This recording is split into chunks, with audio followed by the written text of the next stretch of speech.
નમસ્કાર. આજે તારીખ 27/12/2024 ખેરાલુ તાલુકા રીંસડા ગામે આપણે આવેલા છીએ. મારી સાથે એના યુવા પ્રગતિશીલ ખેડૂત છે અને અમારા લાલજીભાઈ ડીલર. ઉર્વેશભાઈ, આ દિવેલાની અંદર શું ટ્રીટમેન્ટ કરી તો આટલા સરસ દિવેલા છે? આ દિવેલાના અંદર એક વખત વાયા અને આવડા એક વખત હળવા આયા. બરાબર. ત્યારે એક જ વાર મેગા કીટ વાપરી છે, એનું રિઝલ્ટ આવું છે જોરદાર. બરાબર. બીજા ખેડૂત મિત્રોને હું કહું છું કે મેગા કીટ વાપરવાથી બહુ સારું રિઝલ્ટ મળે છે. મારી મગફળીઓ પણ 130 બોરી થઈ હતી. એનું રિઝલ્ટ તમે આયા ને તને કઈ બતાવો, મારી જોડે ફોટો પણ છે. બરાબર. એનું આ રિઝલ્ટ છે, એક જ વાર છે, જોરદાર રિઝલ્ટ છે. બીજું કોઈ ખાતર આ દિવેલામાં વાપરેલું? બીજું કોઈ જ ખાતર આપ્યું? યુરિયા, ડીએપી કશું જ નહીં, ફક્ત મેગા કીટ જ. મેગા કીટ એક જ વાર આપી છે. એક જ વાર આપી છે. અને ત્યાં મુખ્યત્વે તમને શું જોવા મળ્યું મેગા કીટ આપ્યા પછી? એનાથી ઉત્પાદન સારું છે અને ફાલમાં જે અંદર કહેવાય ને એનો ફાલ ફૂટ જોરદાર છે. ડાળીઓ તમે જોઈ શકો છો, આ એક જ છોડ છે, બરાબર.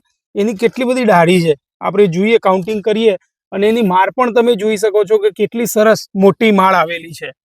ડાળીની અંદર આપણે જોઈએ તો જે મુખ્ય ડાળીમાં જોઈએ 1 2 3 4 5 6 7 8 9 10 જેટલી મુખ્ય ડાળી અત્યારે હાલ આવી ગઈ છે, બરાબર ને? અને હજુ વિકાસ ચાલુ છે. બીજા ખેડૂતોને શું મેસેજ આપશો તમે? બીજા ખેડૂતોને તો મારો મેસેજ એવો છે કે મેગા કીટ જ વાપરવું જોઈએ. બરાબર. સારામાં સારું છે. બરાબર. એક જ વાર વાપરવાથી રિઝલ્ટ છે જોરદાર સારું. બરાબર.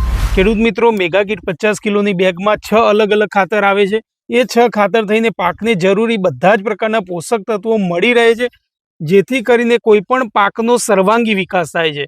ઉર્વેશભાઈ એમની મગફળીમાં પણ વાપરેલી, એમને કહ્યું કે ગજબનું ઉત્પાદન એમને મગફળીમાં પણ મળેલું. એ જ મેગા કીટ એમને ફક્ત દિવેલામાં મેગા કીટ સિવાય કોઈ ખાતર આપેલું નથી. આ જોઈ શકો છો, આજુબાજુ જો તો આવા દિવેલા ક્યાંય જોવા મળતા નથી, બરાબર ને? તો મેગા કીટ તમે વાપરો અવશ્ય. દરેક પાકની અંદર આવનાર ઉનાળુ બાજરીની અંદર પણ તમે મેગા કીટ વાપરી શકો છો, તો તમને આટલું સરસ પરિણામ મળશે. ગવારના પહેલા પોળમાં પણ આપવાથી મેગા કીટનું સારું રિઝલ્ટ. બરાબર. ધન્યવાદ. Thank you.